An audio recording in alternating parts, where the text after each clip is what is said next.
পদ্মজা চৈতন্য হারিয়ে হেলে পড়ে তুষারের উপর। তুষার দ্রুত থেকে বাহুডোরে আটকে ফেলল।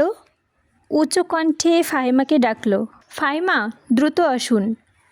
সকাল সকাল রশিদ ঘটকের আগমনে হিমালয়ন বিরক্ত হন। তিনি বহুবার পই পই করে বলেছেন, পদ্মর বিয়ে আমি এখানে দেব না, পদ্মকে অনেক পড়াবো। তবুও রশিদুদ্দিন প্রতি সপ্তাহে নতুন নতুন প্রস্তাব নিয়ে আসে। হেমলতার কথা হচ্ছে, মেয়ের বয়স তার কত এলো? মাত্র 16। শামসুল আলমের মেয়ের বিয়ে হয়েছে 24 বছর বয়সে। পদ্মর বিয়েও তখনই হবে ওর পছন্দ মতো। হেমলতা রশিদকে দেখেও না দেখার ভান করে মুরগি ধরার জন্য খোয়ারের দরজা খুলে দিলেন। রশিদ একদলে থুথু উঠোনে ফেলে হেমলতার উদ্দেশ্যে বলল, বুঝছো পদ্মর মা, এইবার যে পাত্র আনছি এক্কেবারে খাঁটি হীরা। হেমলতা বিরক্ত ভরা কণ্ঠে জবাব দিলেন, আমি কি আমার মেয়ের জন্য আপনার কাছে পাত্র চেয়েছি? তবু বারবার কেন এসে বিরক্ত করেন? রশিদউদ্দিন হার মানার লোক ন।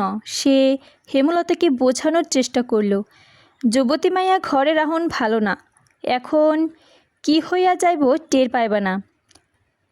মেয়েটা তো আমার, আমাকেই বুঝতে দেন। রশিদউদ্দিনের উপস্থিতি যে তিনি নিতে পারছে না তা স্পষ্ট। তবুও রশিদ নির্লজ্জের মতো নানান কথায় তাকে প্রভাবিত করার চেষ্টা করল, কিন্তু সুবিধা করতে পারল না। ব্যর্থ থমথমে মুখ নিয়ে বাড়ি থেকে বেরিয়ে গেল। প্রতিদিনই কোনো না কোনো পার্থপক্ষ এসে হাতে টাকা গুঁজে দিয়ে বলবে, মোর্শেদের বড় ছেড়িডারে চাই। সব পাত্রই যদি এই একই মেয়েকে চায় তাহলে আর কি করার?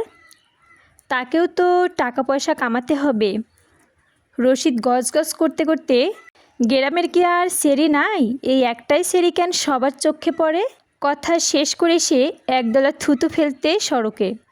রোদ উঠতে না উঠতেই মেঘে মেঘে ছেয়ে গেল আকাশ। কিছুক্ষণের মধ্যে বৃষ্টি হবে। বছরের এই সময়ে এভাবেই রোদ বৃষ্টির খেলা চলে। বর্ষার একদম স্কুলে যেতে ইচ্ছা করে না পূর্ণার, শুধু মায়ের ভয়ে যেতে হয়। সে মুখ কালো করে স্কুলের জামা পরে পদ্মজাকে ডাকলো, আপা, এ আপা, স্কুলে যাবা না? আপা রে। পদ্মজা টিপটিপ চোখ খুলে কোনো মতে বলল, না যাব না। পরপরই চোখ বুজে তলিয়ে গেল গভীর ঘুমে। পূর্ণা নিরাশ হয়ে হেমলতার ঘরে গিয়ে জিজ্ঞেস করল, আম্মা, আপা কি স্কুলে যাইব না?